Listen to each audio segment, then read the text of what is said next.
오늘 우리에게 주시는 하나님의 말씀을 같이 읽겠습니다. 하나님의 말씀은 신약성경 히브리서 11장 17절에서 19절까지 말씀입니다. 신약성경 히브리서 11장 17절에서 19절까지 말씀, 제가 가진 성경은 신약성경 365쪽입니다. 신약성경 365쪽 히브리서 11장 17절에서 19절까지 말씀을 함께 읽겠습니다. 히브리서 11장 17절부터 19절까지 함께 읽겠습니다. 다 같이 읽겠습니다. 시작. 아브라함은 시험을 받을 때에 믿음으로 이삭을 드렸으니 그는 약속들을 받은 자로 돼 그 외아들을 드렸느니라. 그에게 이미 말씀하시기를 네 자손이라 칭할 자는 이삭으로 말미암으리라 하셨으니 그가 하나님이 능히 이삭을 죽은 자 가운데서 다시 살리실 줄로 생각한지라. 비유컨대 그를 죽은 자 가운데서 도로 받은 것이니라. 아멘. 사랑하는 주님, 이제 저희들이 주의 말씀을 들으려 합니다.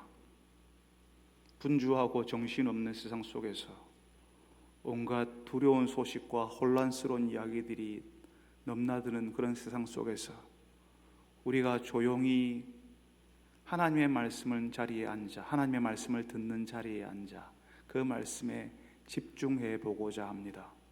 주님, 오늘도 저희들에게 말씀하여 주시고 하나님이 누구신지, 우리가 어떻게 하기를 기대하시는지 다시 한번 아는 시간, 깨닫는 시간 되게 하여 주옵소서. 예수님의 이름으로 기도합니다. 아멘.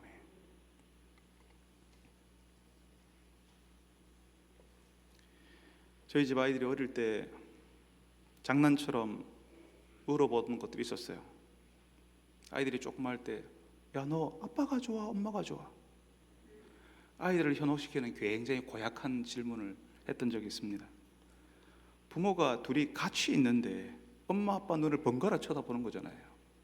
뭐라고 말해야 될지 고민하는 그 아이를 보면서 저와 아내는 빙글빙글 웃었던 기억이 납니다.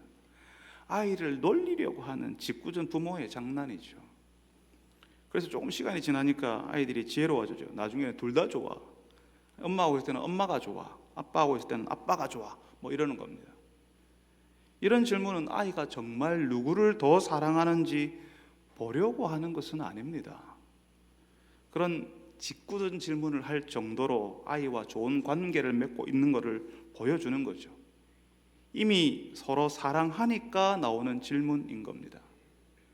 오늘 우리가 읽었던 말씀이요, 히브리서 11장 17절에서 19절까지 이 말씀에서 하나님이 아브라함에게 네 아들 이삭을 바치라 하는 내용이 나오는데요, 이건 창세기 22장에 나오는 장면을 이 히브리서 11장에서 다시 끄집어 가지고 나옵니다. 근데 아브라함에게 내 아들 이삭을 바치라 하는 이 내용을 딱 들으면, 신앙생활을 하지 않는 분들이 이 내용을 딱 들으면요, 이 무슨 잔인한 하나님이야, 자기 아들을 바치래, 그런 하나님 믿을 필요 없어, 딱 그렇게 반응할 만한 말씀이에요. 그걸 오늘 말씀 17절에는 하나님이 아브라함을 시험하셨다고 하거든요. 아브라함이 시험을 받을 때에 믿음으로 이삭을 드렸더니 라고 얘기합니다. 그 시험을 교회 다니는 사람들, 신앙생활을 좀 했던 사람들은 아브라함이 하나님을 사랑하는지 아니면 아들을 더 사랑하는지 하나님이 보시는 것이라고 이해하는 경우가 많았습니다. 우리가 그러거든요. 어떤 것도 하나님보다 더 사랑하면 안 된다고, 내 자녀라도 하나님보다 더 사랑하면 안 되는 거라고 우리 스스로에게 막 주입을 시켜요.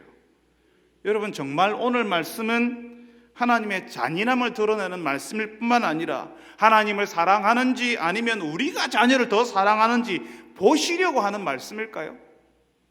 자녀를 하나님보다 더 사랑하면 안 되는 거라고, 너는 하나님이 좋아 아니면 네 자녀가 좋아? 라고 이렇게 묻는 질문일까요? 여러분, 하나님이 우리에게 자녀를 주실 때 그 자녀를 사랑하라고 주신 거예요. 그 자녀를 통해서 하나님의 사랑을 깨닫는 겁니다. 하나님이 우리를 어떻게 사랑하시는지, 내 자녀를 통해서 가지는, 내 자녀를 향해서 가지는 그 감정을 내가 보면서 비로소 알고 깨닫는 거죠. 현실을 경험하는 거죠. 하나님께서 나에게 이렇게 사랑하시는구나. 그 자녀들을 보면서 하나님께서 나에게 부어주시는 그 사랑이 뭔지를 깨닫게 되는 겁니다. 그러니까 그런 자녀를 하나님보다 더 사랑하는지 아니면 하나님을 더 사랑하는지 한번 보자 하시면서 아브라함의 선택을 시험하시는 거 아니라고요. 하나님을 선택할래, 네 자녀를 선택할래, 둘 중에 하나를 골라라 하시는 것 아닙니다. 오늘 말씀에 나오는 이 시험에는 하나님이 우리에게 알려주고 싶어 하시는 믿음이라는 것이 무엇인지 보여주는 장면이에요. 신앙의 진수를 보여주는 내용이 담겨져 있습니다. 하나님께서요, 아브라함에게 그런 요구를 하셨죠. 네 아들, 네가 사랑하는 독자. 하나님이 알고 계시는 거죠. 지금 네 아들, 네가 사랑하는 독자 이삭을 번제로 바치라. 아브라함에게 이 이삭이 독자 하나밖에 없는 아들이라는 것, 아브라함이 정말 사랑하는 아들이라는 사실을 알고 계시는 거예요. 그런데 그 아들 달라고 하시는 겁니다. 정말 딱 보면 굉장히 잔인해 보이는 정말 비정한 하나님의 모습이 나타나 있는 것 같습니다. 그런데 창세기 22장 1절과 2절에 보면 하나님께서 아브라함을 시험하시려고 그러신다 이렇게 말씀드렸죠. 네 아들, 네가 사랑하는 독자 이삭을 번제라고 바치라고 하는 이것이 하나님의 시험 테스트라는 겁니다. 사람들은요, 하나님 믿는 것을, 하나님을 믿게 되는 것을 우리가 동화 속의 주인공이 되는 것으로 이해하는 경우가 있어요. 그런 경향이 좀 있어요. 하나님께서 복 주시니 잘 먹고 잘 살았더라. 하나님께서 그 아들 이삭을 주셨으니 이후로는 행복하게 잘 살았더라. 우리의 끝이 그렇게 될 거라고 자꾸 생각을 해요.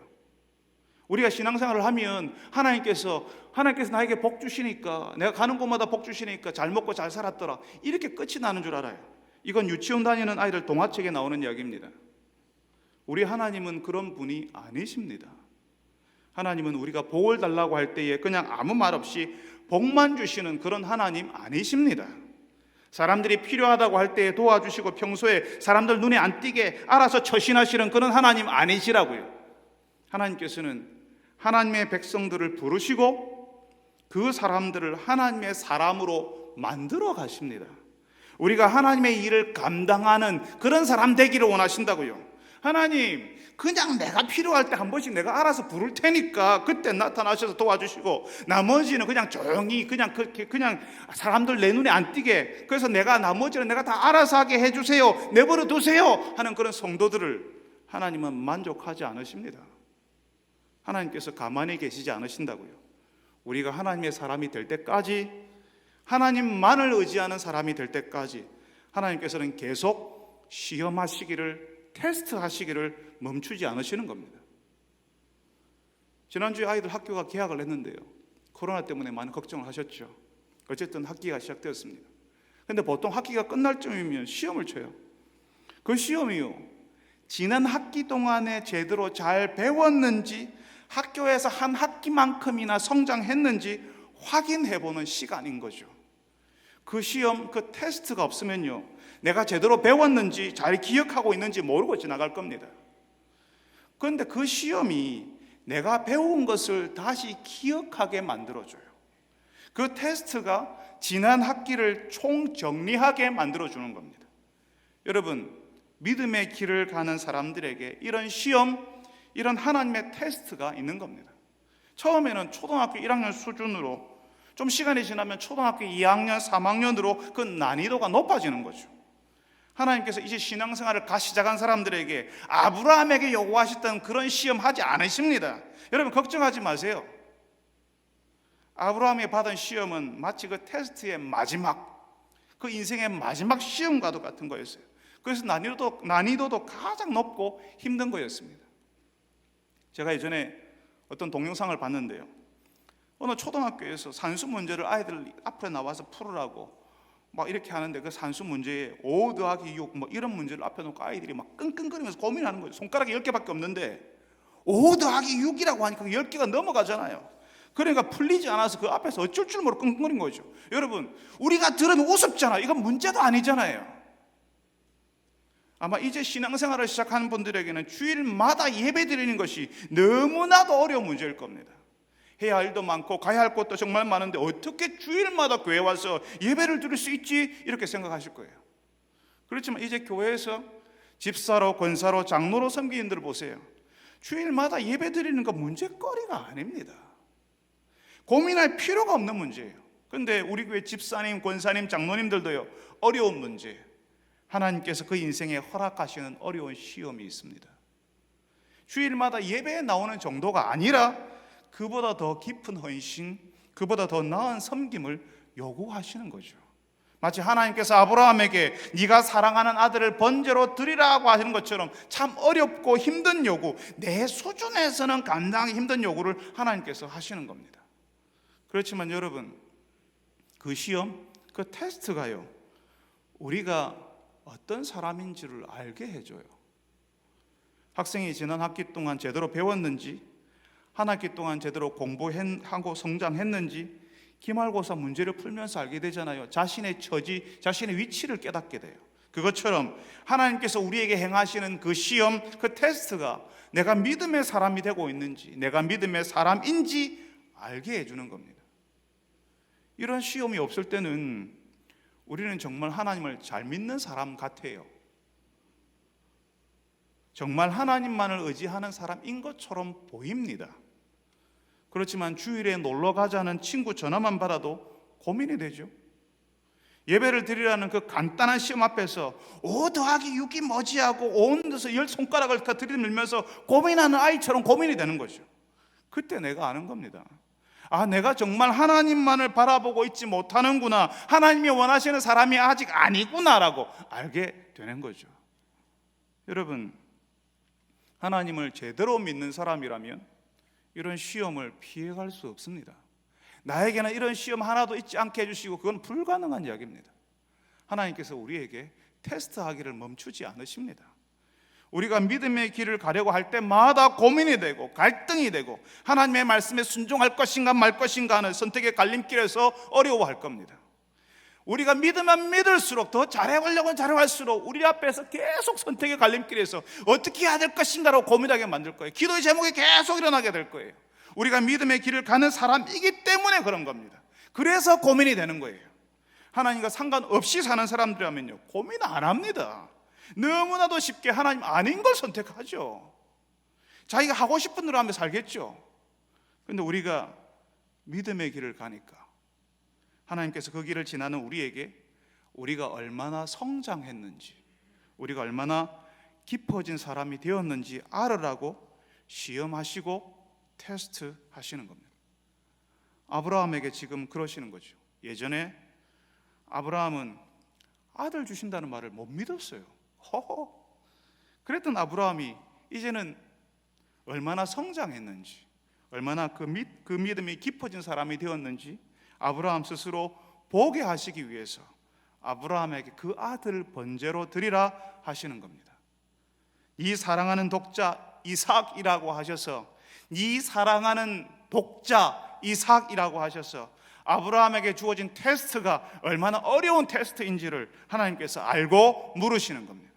사랑하는 여러분, 믿음의 길을 가는 여러분들에게 여러분을 고민스럽게 만드는 시험, 선택의 갈림길에서 갈등하게 만드는 테스트가 찾아올 겁니다.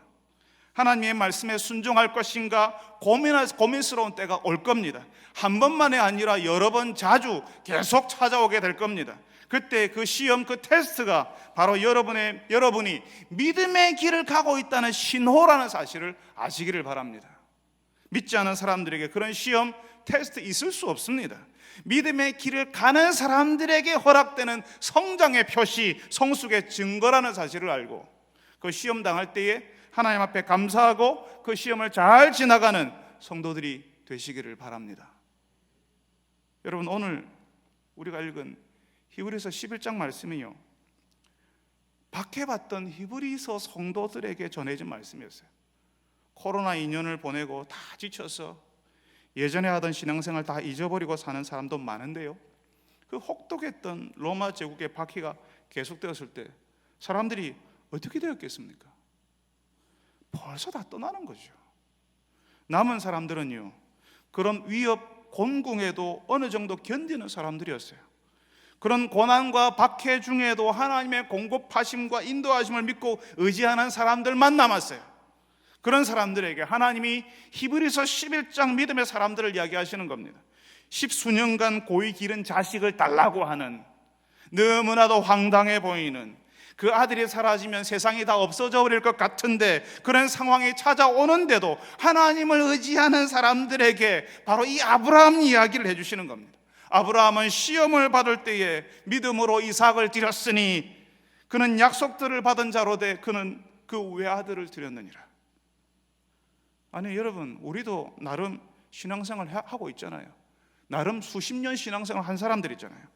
어떤 분들은 자신의 부모 때부터 신앙생활 했다고, 엄마 뱃속에서부터 성도였다고 자랑하는 분들이 계시더라고요. 그렇게 오래 신앙생활 했는데 왜 우리는 아브라함처럼 못하죠?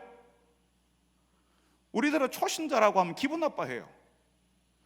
새가족 교육 받으라고 하면 굉장히 기분 나빠요. 내가 새가족 아닌데, 새신자 아닌데. 근데 아브라함처럼 하고 있냐? 아브라함처럼 할 수 있냐라고 물으면 자신 없죠. 도대체 왜 그런데요? 하나님께서 왜 아브라함을 믿음의 사람이라고 소개하시죠? 우리는 도대체 아브라함에 뭘 봐야 되는데요? 하나님이 네 사랑하는 아들 독자 이삭을 번제로 드리라 할 때에 아브라함은 순종합니다. 우리에게 그러면요, 네 아들 달라고 이야기하면요, 우리 구봉길 목사님은 나는 못하겠더라고요 이렇게 이야기하더라고요. 해주니 안 되겠더라고요 이렇게 이야기하더라고요. 우리는 난리를 치겠죠. 이게 무슨 소리냐고. 그런 하나님을 믿을 필요가 없다 할 가능성이 많습니다. 그런데 아브라함은 창세기 22장에 보면 아침 일찍 모든 준비를 다 하고 하나님이 명하시는 산으로 갔다고 합니다. 이삭을 데리고. 어떻게 그렇게 할 수 있죠? 이걸 저는 두 가지 정도로 생각을 해봤는데요. 먼저 아브라함은 자신의 그 사랑하는 아들을 하나님이 주신 줄 알았기 때문입니다. 너무나 가벼워 보이고 간단해 보이는데 아브라함은 그랬습니다. 내 아들이지만 하나님이 주신 아들이에요. 우리가 다 알듯이 아브라함과 아내 사라는 나이가 많아서 자녀를 출산할 수 없었습니다. 그런데 하나님이 아들 주신다 했잖아요. 그러니까 이 두 사람이, 아브라함과 사라가 웃어버렸어. 에이, 하나님 농담도 잘하시네. 우리 나이가 몇인데 그냥 양자로 드린 이 아들이나 아들 이스마엘이나 잘 자라게 해주십시오 그랬어요. 그냥 포기하며 살았습니다. 그런데 그런 아브라함 부부에게 하나님이 아들 주셨습니다. 기적이죠. 얼마나 기뻤겠습니까? 유아들의 생존율이 극히 낮았던 시절에 그 아들 이삭은 번제에 쓸 나무를 홀로 질 정도로 장성하게 되었습니다. 하나님께서는 아브라함에게 아들이 자라는 기쁨, 그 아들과 관계를 맺는 기쁨을 주셨습니다. 그러니까 하나님이 주셨다는 사실을 아브라함보다 더 잘 깨달은 사람이 없었을 거예요. 사람의 힘으로는 가질 수 없던 아들이었어요. 우리는 늘 아브라함에게 이삭을 드리라 요구하시는 하나님을 생각할 때에 하나님이 빼앗아 가신다, 하나님이 달라고 하신다는 것만을 주로 생각합니다. 그런데 주셨던 하나님을 기억하지 않는다고요. 전에 한번 저는 성도들에게 우리가 주시는 하나님, 주셨던 하나님을 기억해야 한다고 말씀드린 적이 있습니다. 아브라함은 하나님이 주셨다는 사실을 알았습니다. 처음부터 가질 수 없던 아들이었죠. 이제는 나이가 많아 포기할 수밖에 없었던 아들을 하나님이 주셨습니다. 그렇게 주셨기 때문에 그 아들이 자라는 기쁨, 그 아들과 관계를 맺는 기쁨을 누릴 수 있었던 거죠. 다 하나님이 주셨기 때문입니다. 그 하나님이 이제는 그 아들을 번제로 바치라고 합니다.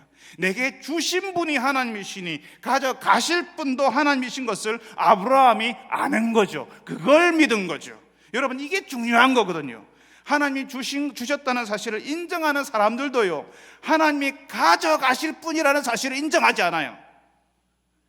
이게 너무 중요한 건데요, 하나님이 우리에게 주셨다는 사실을 인정은 하는데 하나님께서 가져가시는 것에 대해서는 진짜 인정하지 않는다고요. 하나님께서 우리에게 누리도록 주시는 것도 다 기한이 있고 우리가 잠시 누리다가 다시 하나님께 돌려드려야 합니다. 우리가 그렇게 사랑했던 자녀들이라 하더라도 그 자녀들을 다 남겨놓고 하나님의 부르심을 따라 우리가 다 떠나야 합니다. 어떨 때는 자녀들이 부모들보다 앞서 하나님의 부르심을 받을 때도 있습니다. 우리 마음이요, 영원히 우리 곁에, 우리가 사랑 노래를 부르듯이 내 사랑 내 곁에 영원히 그런 기대를 하지만 우리가 만나는 현실은 하나님이 주시는 것들이 다 우리가 잠시 누리는 것이고 우리가 한동안 곁에 두는 거라고요. 하나님이 오라 하시면 가고 하나님이 달라 하시면 드리는 겁니다. 문제는 우리가 강제로 빼앗겼다고 느끼느냐, 아니면 우리가 스스로 우리에게 잠시 동안 누리게 해주셔서 나에게 주셔서 감사합니다 라고 드리냐 하는 거예요.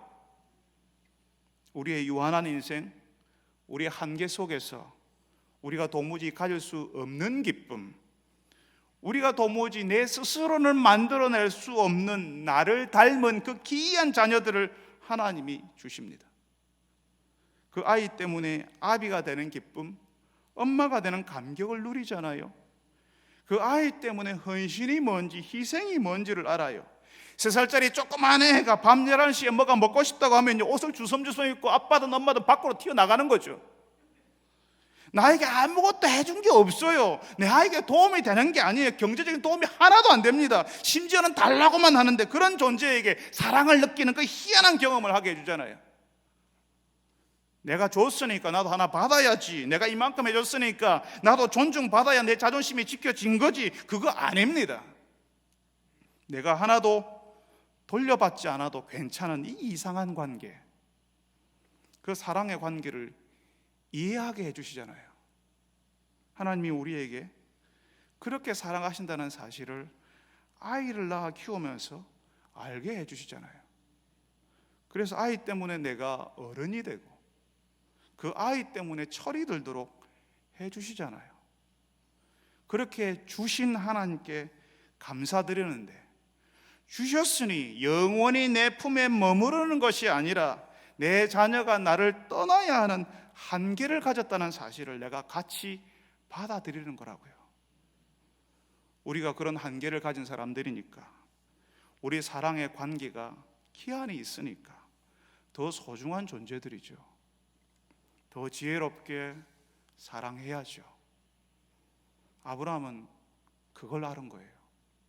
하나님이 주셨다는 거. 그래서 하나님이 달라고 하실 때 네 하고 순종할 수 있었습니다. 그걸 오늘 말씀은 그게 아브라함의 믿음이었다 하는 거죠. 저는 아브라함이 순종한 이유가 2가지로 설명될 수 있다고 말씀드렸는데요. 그 2번째 이유가요, 하나님이 자신의 아들 이삭의 하나님이라는 사실을 알았기 때문인 거죠. 여러분, 사실 하나님이 아들을 요구하시는 이런 말씀 읽을 때 우리는 바로 우리 마음속에서 팍 저항감이 생겨요.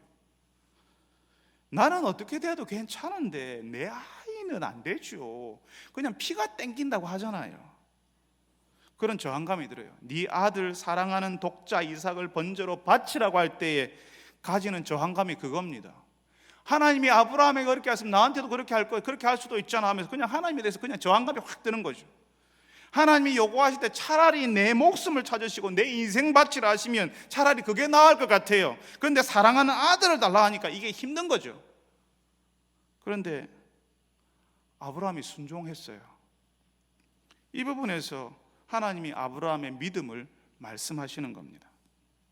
하나님이 아브라함의 하나님이신 것처럼 자신의 아들 이삭에게도 하나님이 되실 것을 믿었기 때문이라고요. 부모가 가지는 부질없는 허세가 있는데요, 아이를 가진 부모가 가지는 허세예요. 내가 다 지켜주고 내가 다 도와주고 네 앞길을 내가 다 준비해 줄게 하는 그런 허세 있지 않습니까? 자식들이 하는 게 다 어설퍼 보이니까 부모가 옆에서 도와줘야 될 것 같고 내가 없으니까 더 못하는 것 같고, 그래서 부모가 없으면 안 되겠다고 하는 그 마음, 그거 허세입니다. 아브라함은 이삭을 통해서 후손들을 주신다는 약속을 받았어요. 이삭을 주셨으니까 이제는 그 이삭을 통해서 손자 손녀들을 보는 게 순서 아닙니까? 근데 그 이삭을 번제로 바치라고 하니까 이게 말이 안 되는 거거든요. 그렇지만 하나님이 스스로 후손을 주시겠다고 하는 그 약속을 파기하지 않으실 것이고, 이삭의 생명이, 자신의 아들 이삭의 생명이 하나님께 있다는 사실을 아브라함이 믿었던 겁니다. 내 인생 인도하신 하나님께서 이삭의 생명, 이삭의 인생도 인도하시리라 믿었던 거죠. 그래서 하나님께 내어드리는 겁니다. 오늘 19절 말씀처럼 설령 이삭이 죽어도 죽은 자 가운데서 다시 살릴 뿐이라고 믿었던 겁니다. 하나님이 능히 이삭을 죽은 자 가운데서 다시 살리실 줄로 생각한지라.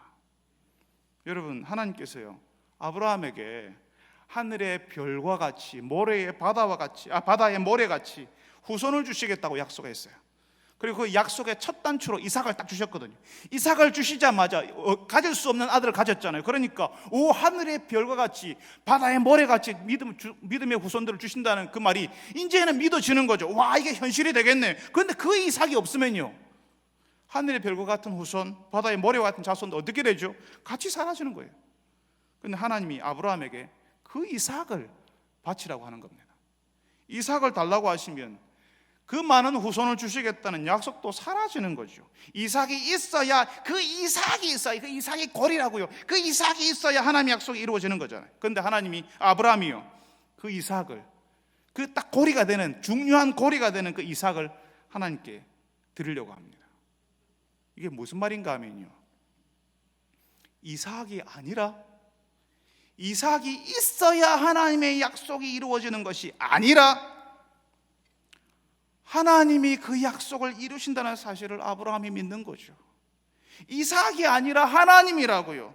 이삭 때문에 하나님의 약속이 이루어지지만 그 이삭을 하나님이 주셨고 이삭의 후손들도 하나님이 주시는 겁니다. 그러니까 그 모든 일을 가능케 하시는 분이 하나님이신 거죠. 그걸 알아야 이삭을 달라고 하는, 네 아들 달라고 하시는 하나님께 순종할 수 있는 겁니다. 아브라함은 이삭이 아니라 그 이삭을 주신 하나님을 알았고 믿었기 때문에 이삭을, 자신의 아들을 드릴 수 있었습니다. 이삭이 마치 고리처럼, 중요한 고리처럼 보이는, 이 이삭이 없으면 모든 게 다 날아가 버리는 것처럼 보이는 그게 아니라 그 이삭을 주신 하나님을 알았고 믿었기 때문에 이삭을 드릴 수 있었습니다. 이삭이 다가 아니죠. 우리의 자녀가 다가 아닙니다. 내가 너무 사랑하니까, 그러니까 내가 품고 내가 감싸고 그 자녀의 인생 내내 내가 알아서 어떻게 해보겠다는 것이 아니라 하나님께 그 자녀의 인생이 있다는 사실을 인정하는 거죠. 그게 믿음입니다. 하나님께서 주셨다는 사실을 아니까, 그 이삭의 인생마저도 하나님의 손에 있으니까 아브라함은 고민할 필요 없었습니다. 이삭을 주신 하나님께서 어떻게든 하나님의 약속을 이루어 가실 것이니까 하나님께 이삭 드리는 것을 주저하지 않았던 겁니다. 하나님께 생명이 있음을 믿지 못하는 사람들은 결정적일 때에 자신의 죽음, 가까운 사람의 죽음을 맡길 수 없습니다. 우리가 죽음 앞에서 두려워하지 않는 이유가 우리 생명을 맡으신 분이 하나님이시기 때문입니다. 아브라함은 그걸 믿어서 하나님께 이삭을 드리는데 하나님께서는 그걸 다시 이삭을 살리시는 것처럼 이삭을 돌려주시잖아요. 아브라함은 오랜 세월 하나님과 동행하면서 하나님을 깊이 알았던 겁니다. 하나님께서 이삭의 목숨을 원하시는 것이 아니라 하나님께 생명이 있으니 맡겨야 하고 우리의 자녀들을 통해서 뭔가를 이루어지고 내가 이어지는 것이 아니라 하나님이 이루시고 하나님의 일을 이어가신다는 것을 아브라함이 알았던 거죠. 여러분, 하나님께서는 오고 오는 세대에, 오고 오는 성도들에게 하나님이 주신다, 그 하나님이 이루어 가신다는 사실을 말씀하시기 위해서 아브라함을 창세기 22장에서 시험하셨습니다. 테스트하셨습니다. 그리고 히브리서 11장에서 히브리서 성도들에게 그 이야기를 끄집어내는 겁니다. 온갖 테스트 앞에서, 시험 앞에서, 뒤로 주춤하며 몰려가려고 하는 사람 앞에서 아브라함이 어떻게 했는지를 보여줍니다. 하나님이 주신다, 하나님이 이루어 가신다.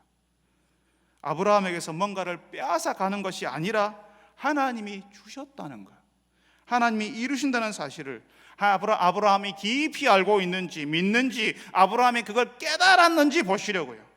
우리에게 하나님이 주셨다, 하나님이 이루고 계신다는 사실을 알면 사랑하는 우리의 자녀의 주인이 부모인 내가 아니라 하나님이라는 사실을 인정하면 하나님께 내어놓을 수 있습니다.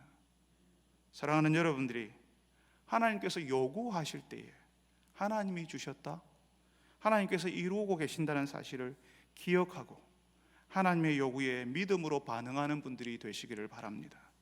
우리의 세월 속에서 하나님을 깊이 알아가는 여러분, 그 세월만큼 하나님을 신뢰하는 여러분들이 되시기를 바랍니다. 여러분, 하나님께서 아브라함을 시험하셔서 이삭을 번제로 드리라 했는데요, 거기 아브라함이 순종했다고 했어요. 아브라함이 순종했다는 말은 자신의 아들 이삭을 묶어서 번제로 드린다는 말이잖아요. 그러면 아버지 아브라함은 그랬는데 당사자 이삭은요, 아버지의 순종은 중요하고 그 아들 이삭의 의사는 중요하지 않은 겁니까? 이삭의 의사와는 상관없이 그냥 강제로 묶어서 그냥 이렇게 아브라함이 드린다고 하면 드리는 겁니까? 이삭이 아버지 아브라함과 함께 번제를 드리러 갈 때에 그 번제에 쓸 나무를 짊어지고 갔다고 말씀드렸어요. 한 번 번제에 쓰이는 어린 양을 다 태울 만큼 거기에 쓰이는 나무짐이 사실 크고 무거웠습니다. 대단했습니다. 그러니까 그 짐을 다 짊어 갔으니까 이삭의 몸이 얼마나 장성했는지를 말해주는 거예요. 그 이삭이 아무 생각도 없이 그냥 아버지를 따라 나서는 건 아니었습니다. 창세기 22장을 보면 산으로 들어가면서 아버지에게 물어요. 아버지, 번제에 쓸 불과 나무는 있는데 어린 양은 어디 있습니까? 번제에 쓸 어린 양을 준비하지 않은 아버지가 이상해 보였던 거죠. 그때 아브라함은 아들아, 번제할 어린 양은 하나님이 자기를 위하여 친히 준비하시리라 이렇게 대답했습니다. 아마 이삭은 하나님께서 준비하신다는 말에 침묵할 수밖에 없었을 거예요. 그리고는 아버지 아브라함은 번제를 위한 단을 쌓고 준비를 하죠. 그리고 이삭을 결박합니다. 여러분 어떻습니까? 이삭이 순순히 결박에 응했을까요? 아니면 억지로 묶인 채 아버지를 저주하면서 단 위에 억지로 올려줬을까요? 저는 이삭이 순순히 결박에 응했을 거라고 생각합니다. 이제 노인이 된 아브라함을 힘으로 누르고 이삭이 저항할 수 있는 그런 몸을 가지고 있습니다. 번제에 쓸 나무짐을 다 질 정도로 장성한 아들이었으니까요. 그렇지만 이삭은 그렇게 하지 않았습니다. 아마 아버지 아브라함은 이삭이 태어났을 때부터, 이삭이 그런 아들이잖아요. 이삭이 태어났을 때부터 하나님을 섬기는 모습을 이 아들에게, 이삭에게 보여줬을 겁니다. 하나님이 주셨으니까, 이 이삭이 그런 아들이니까 끊임없이 이삭, 넌 하나님이 주셨어. 하나님이 이 모든 걸 주시는 거예요. 하나님이 허락하시는 네 본토 친척 아비 집을 떠나서 하나님이 가르쳐 주시는 땅으로 가라라고 할 때 아브라함이 거기에 순종해서 떠났어요. 그리고 아브라함을 인도하셨어요. 평생을 인도하셨어요. 이삭, 아버지 아빠를 하나님께서 인도하셨어. 이삭, 너를 하나님이 주신 거야. 모든 걸 하나님이 허락하시는 거야. 말해주지 않았을까요? 제가 부모님이 계신 집에 가면요, 제가 나이 50이 넘었어요. 지금도 저희 부모님이 제 귀에 딱지가 않도록 끊임없이 하시는 말씀이 있습니다. 하나님이 어떤 은혜를 주셨는지, 어떻게 도우셨는지, 어떤 기적을 베푸셨는지 1시간, 2시간을 계속 이야기하세요. 하나님이 옛날에 어떻게 하셨는지, 어떻게 인도하셨는지, 어떻게 주셨는지, 어떤 기적을 베푸셨는지. 그만하실 법도 한데 지겨우지도 않은지 주시는 하나님, 도우시는 하나님, 그 좋으신 하나님을 말씀하시는 거죠. 내 고향 친척 아버지의 집을 떠나 내가 지시하는 땅으로 가라 하시고 그의 남은 인생을 인도하시는 하나님을 경험했으니까 아브라함은 자신에게 없던 아들 이삭이 어릴 때부터 그 하나님에 대해서 알려주지 않았겠습니까? 하나님이 어떤 분이신지, 무엇을 주시고 어떻게 인도하셨는지 같이 앉았을 때마다 말해주지 않았겠습니까? 이삭은 어릴 때부터 하나님을 섬기는데 한치의 양보도 없었던 아버지를 봤을 겁니다.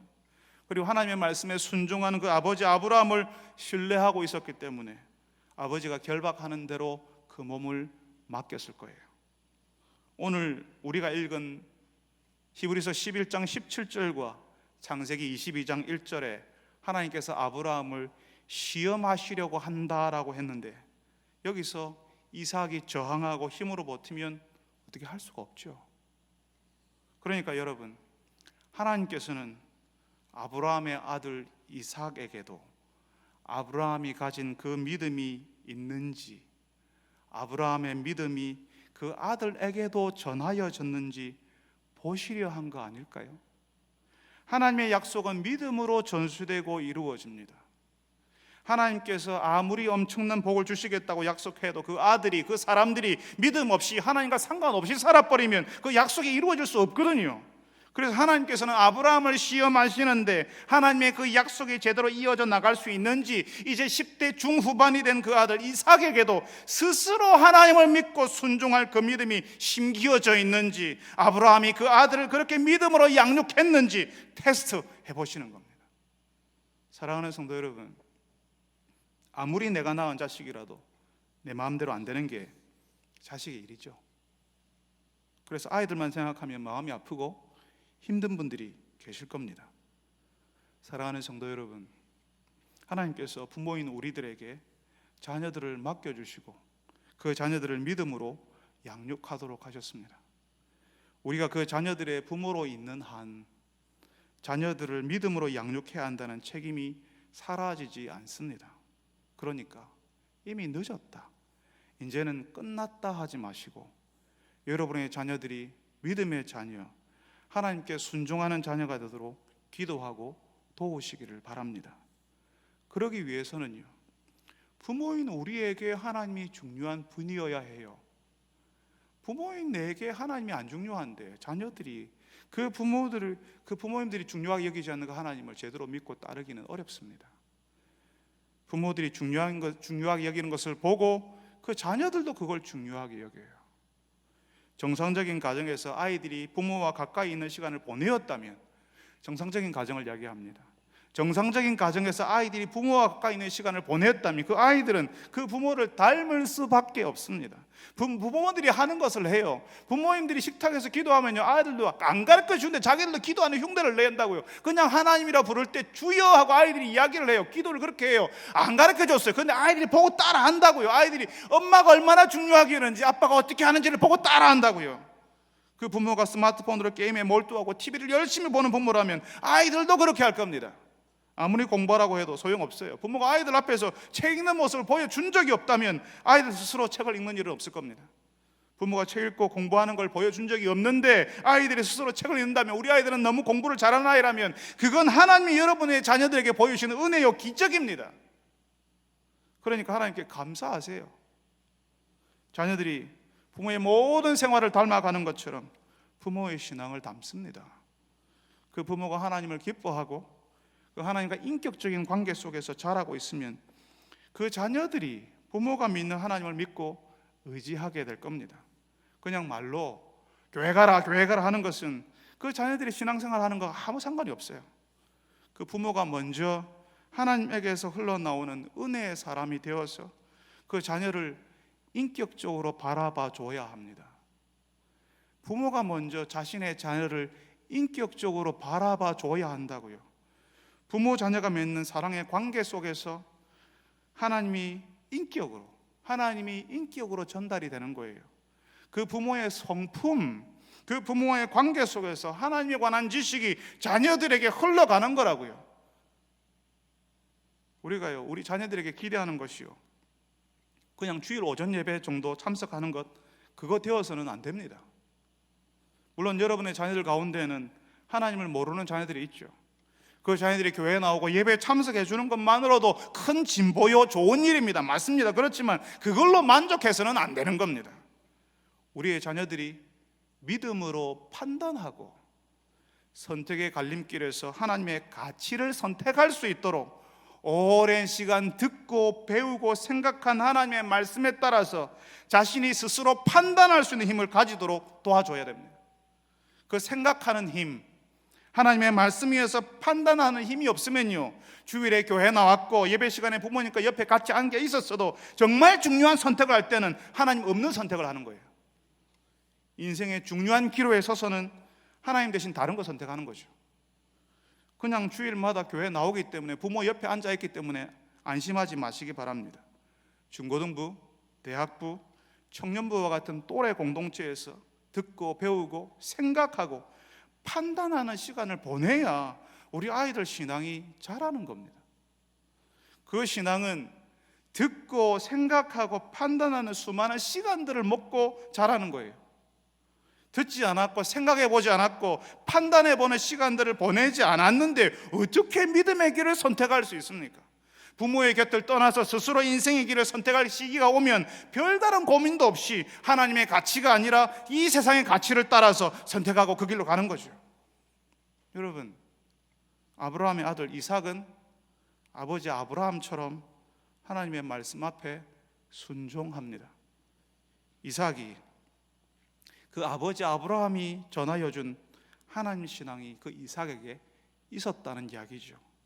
그리고 하나님께서는 아브라함을 시험하시면서 그 아들 이삭에게 아브라함의 믿음이 전하여졌는지 그 아들 낳은 지 십수년이 지났을 때에 테스트 해보시는 겁니다. 듣고 생각하고 판단해서 스스로 무릎을 꿇고 고개를 숙이는 선택을 하는 그 믿음을 이삭도 가졌는지 시험해 보시는 거예요. 사랑하는 성도 여러분, 하나님께서 여러분의 자녀들에게 믿음이 전하여졌는지 테스트하실 때에 여러분은 그 시험을 통과하실 수 있겠습니까? 여러분이 알고 믿은 그 하나님을 여러분의 자녀들에게 여러분의 달라진 인격으로 새로워진 성품으로 보여주고 계십니까? 오늘 하나님이 아브라함에게 요구하시는 것을 하나님의 모든 백성들에게도 요구하신다는 사실을, 혹은 언젠가는 요구하실 것이라는 사실을 아시기를 바랍니다. 그래서 우리 가정에 허락된 자녀들이 우리 하나님을 같이 바라보고 의지하는 믿음의 자녀들 되게 해달라고 기도하는 여러분 되시기를 바랍니다. 그 자녀들을 위해서 울며 기도할 뿐만 아니라 그 자녀들에게 내가 알게 된 하나님을 우리의 인격과 성품으로 보여주고 전하여 주시는 여러분들이 다 되시기를 바랍니다.